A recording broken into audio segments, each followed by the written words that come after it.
I'm starting with my marker, and as usual, when we start a Zentangle, the first thing I'm going to do is make a little dot in each of my corners.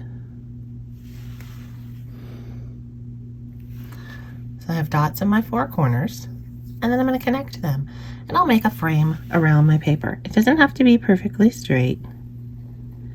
We just want to set a boundary for ourselves and how far to the edge of the paper we're going to work. And even if you're working on a larger piece of paper, you can make your boundaries.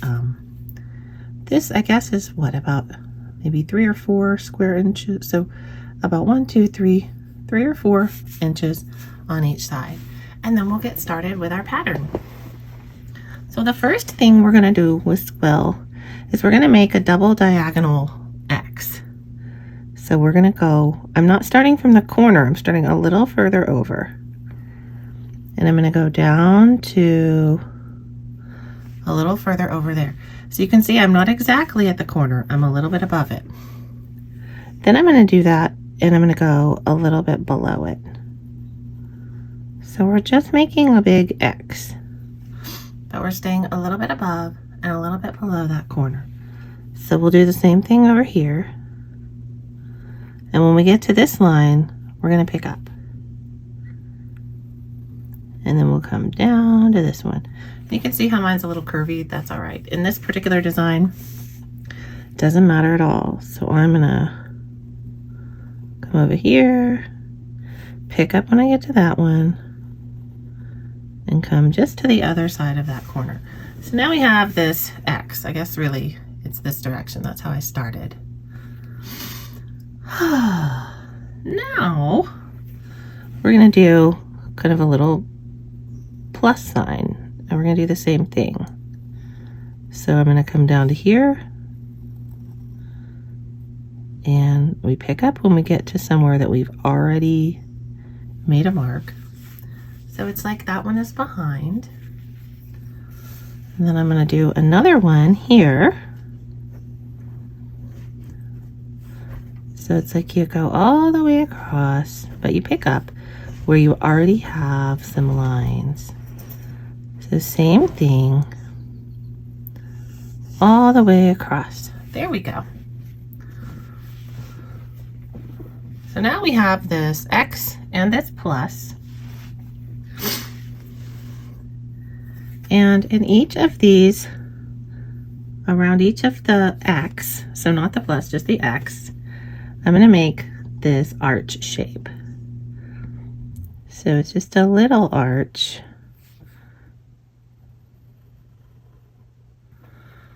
You can see how I did that?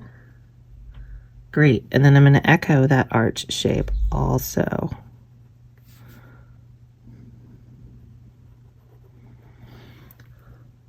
So arch, arch. And then we're going to color in the inside part of it. So that inner arch gets colored in. Make my line a little nicer here.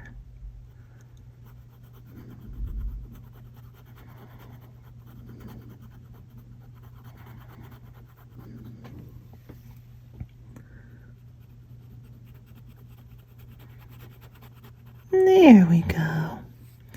And then I'll color in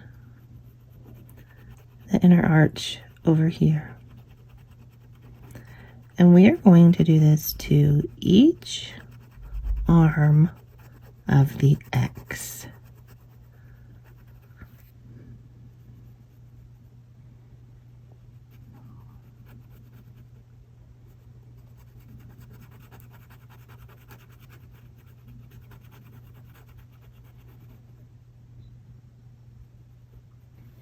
Great, so there's one.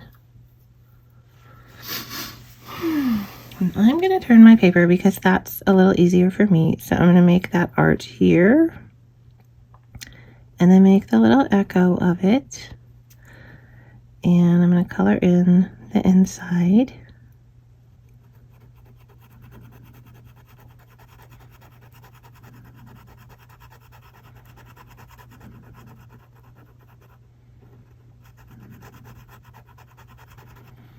And then I'm going to do the same thing on the other side. So I'll make that little arch. And then I'll echo it. It's not a very arched arch on mine. It doesn't matter if yours is a little more rounded. It'll just look a little different in the end. And most of the time on these Zentangles, it does end up looking a little different than anyone else you might be working with. I want that to be archier. Alright, so I've got a couple more. So I'll do the same thing here. You can also make your larger arch first, and then you can put your littler arch inside it. If that method works better for you, then you can do it that way.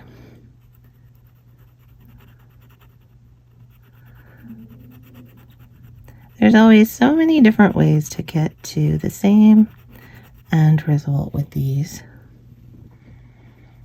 I like this one because we get to do a little bit of line work, and then we get to do a little bit of coloring. And also at the end of this one, there's a lot of room for imagination and variation. So on this one, I'll do that outside arch first, and then I'll do my inside arch. Oh, that line got very wiggly. And then I'll color in the inside arch. I want to make sure, because sometimes I forget, that this should be a pretty relaxing time for you. Enjoy drawing your lines, enjoy coloring in each of these little spaces. Don't forget to breathe. You are a human being who needs air in your lungs. So I'm going to make my outside arch first on this one. Also, then add the inside. Oh, I'm going to stop and take a deep breath, because that's good for everyone. Try and make sure that you're not tensing up your shoulders too much. Try to relax and simply enjoy each part of this little shape that we're making.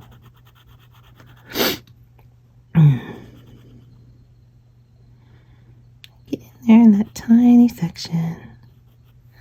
And then we have one more of the set of arches. So there's that first arch.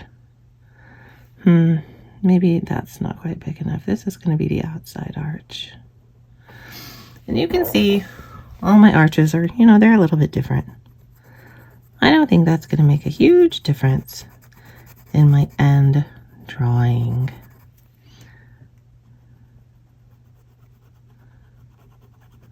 I'm going to color in this last section. And then we'll get to the fun drawing a lot of lines part.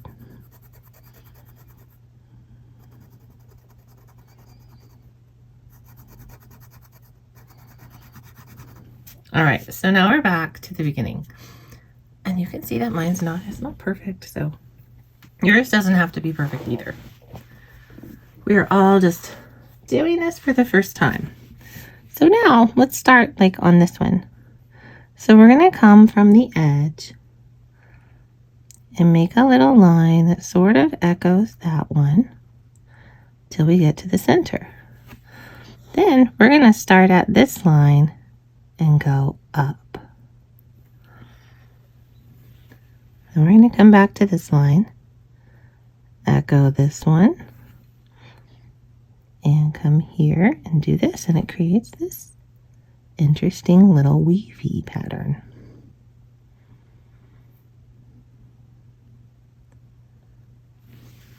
So there's that one. And then we'll switch it over here. And we're always going to start with our line close to the center. So around and up,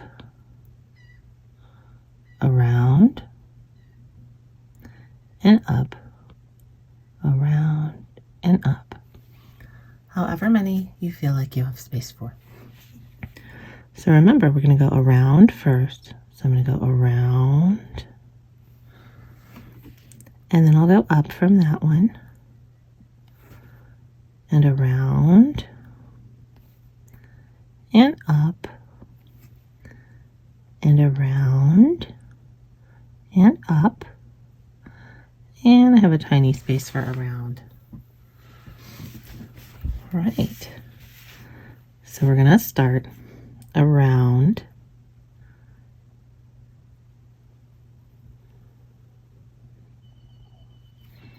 then we'll go up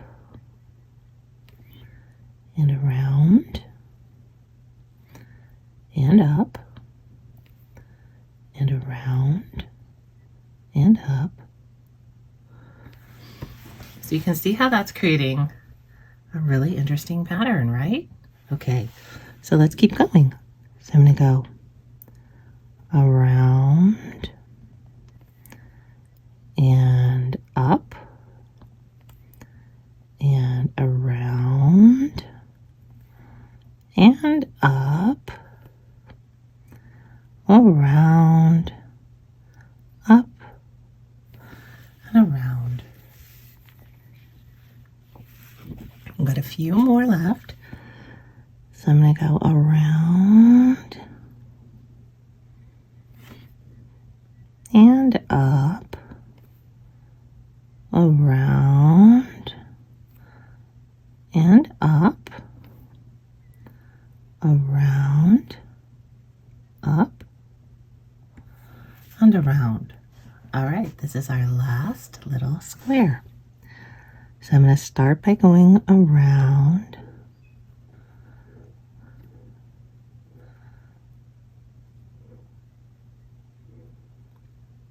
up,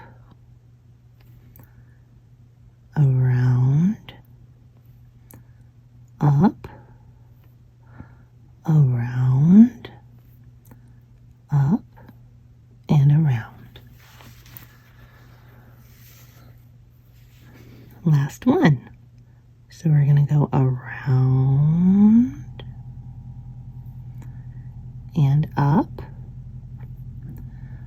around, up, around, and up. So that is our squill pattern, and you can do some shading if you want to. You can go back in and embolden some of your lines if you'd like to. But that is how we make this pattern.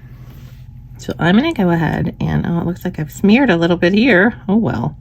So I'm going to go ahead and put my little Zentangle signature in here, which is a K with a little heart. And we can always shade this one if we want to. You could decide how to do that on your own. You can shade, you can add pattern, you can do whatever you want. But for now, that's all I'm going to do. So that is mine. And this one is called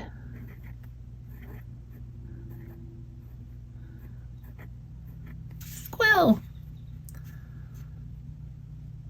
Enjoy.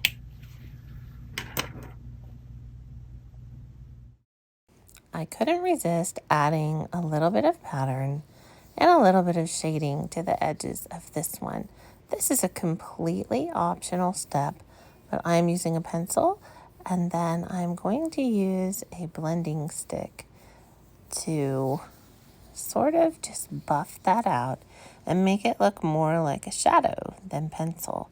And if you don't have a blending stick, you can just find like a Q-tip, chop it in half, and use the paper part of the Q-tip to blend out your pencil. You can use your finger. You can use like if you have a paper towel or a napkin, you can roll it up, bend it in half, and use the corner. So this is what my final piece looked like. I hope that you're enjoying this one, and if you're able to share what yours looks like, I'd love to see it.